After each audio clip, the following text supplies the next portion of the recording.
Good morning Anil ji. बहुत सारे events है, टैरिफ लागू हो चुका है, दुनिया भर में फिर से आपको सेल ऑफ दिखा, मार्केट छूटी, आज आरबीआई पॉलिसी है, ये वैसे ही ट्रंकेटेड वीक है। अब इन सबके बीच में आज ट्रेडर्स अपने लिए संकेत क्या ढूंढे? दुनिया भर में बहुत कुछ चल रहा है, इसमें कोई डाउट नहीं है और हर वक्त आपको कुछ न कुछ नए एक्शन होते हुए दिख रहे हैं, कुछ नए आपको स्टेटमेंट्स आते हुए दिख रहे हैं।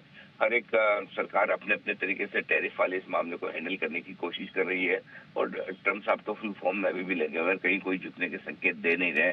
भले उनके देश वाले खुद सारे अमेरिकन सिटीजन जो है वो इसे पसंद नहीं कर रहे हैं, उसके बावजूद उनकी तरफ से टैरिफ के रुख को लेकर कहीं कोई नरम पड़ने के संकेत है नहीं। आज भी देखिए, कल अमेरिका में सर्वे था जहां पर 70% से ज्यादा लोग मान रहे हैं कि टैरिफ की वजह से महंगाई बढ़ेगी, लोग पसंद नहीं कर रहे हैं, उसके बावजूद वो अपने डिसीजन पर अड़े हुए हैं। अभी अभी जो खबर भी आ रही है कि फार्मा के लिए भी वो कह रहे हैं कि फार्मास्यूटिकल पर भी वो जल्दी नया टैरिफ लागू करने वाले हैं, काफी तगड़ा और जबरदस्त टैरिफ होगा। तो यानी कि कुल मिलाकर मामला गड़बड़ है। और कल आप देखिए अमेरिकी बाजारों में जिस तरह से रिकवरी के बाद तेज गिरावट आती हुई दिखी, यानी कि एक चीज बेहद साफ है, अमेरिकी बाजारों का कॉन्फिडेंस एकदम हिला हुआ है और वो किसी भी उछाल में लोग वहां पर एग्जिट करना चाहते हैं, इन्वेस्टर्स निकलना चाहते हैं। और कल जिस तरह से ऊपर से घटे हैं वो बहुत ही शॉकिंग है। एक्चुअली दुनिया भर के बाजार कल रिकवरी दिखा रहे थे, लेकिन इसका मतलब साफ है कि टैरिफ का सबसे ज्यादा इम्पैक्ट अमेरिका पर पड़ने वाला है। अब आइए लोकल ट्रिगर्स पर। हमारे यहाँ एफआईएस की तरफ से कल फिर से 5,000 करोड़ प्लस की बिकवाली का आंकड़ा आया है।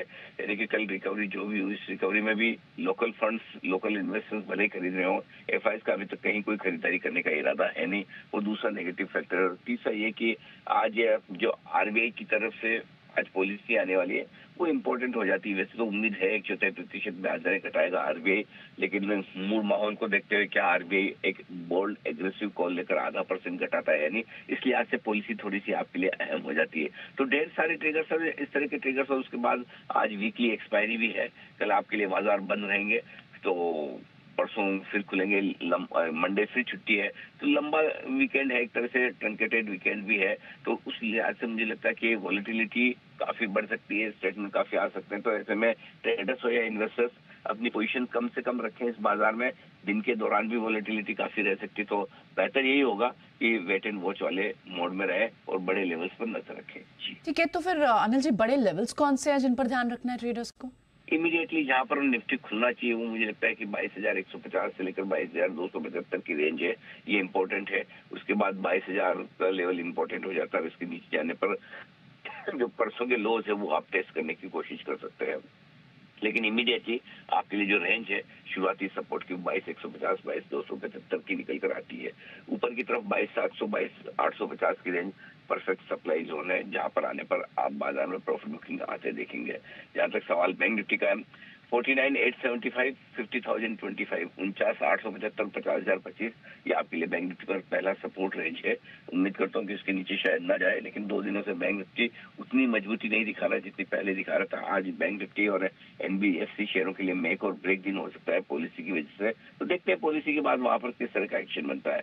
ऊपर की तरफ 50,750, 50,900 बैंक निफ्टी के लिए हायर लेवल है, लेकिन बैंक निफ्टी की ध्यान रहे कि आज चूंकि पॉलिसी का दिन है तो बड़ा एक्शन किसी भी तरफ आ सकता है। लेकिन ओवरऑल शुरुआती कारोबार में इन सपोर्ट और रुकावट के लेवल पर आप रखें नजर। ऑल राइट, चलिए आज सपोर्ट और ऊपर के लेवल पर ध्यान रखना होगा। वॉलेटिलिटी आज भी रह सकती है। शुक्रिया अनिल जी, ये सारी स्ट्रैटेजी व्यूअर्स को बताने के लिए, इंडेक्स पर लेवल्स बताने के लिए। चलिए बढ़ते हैं आगे।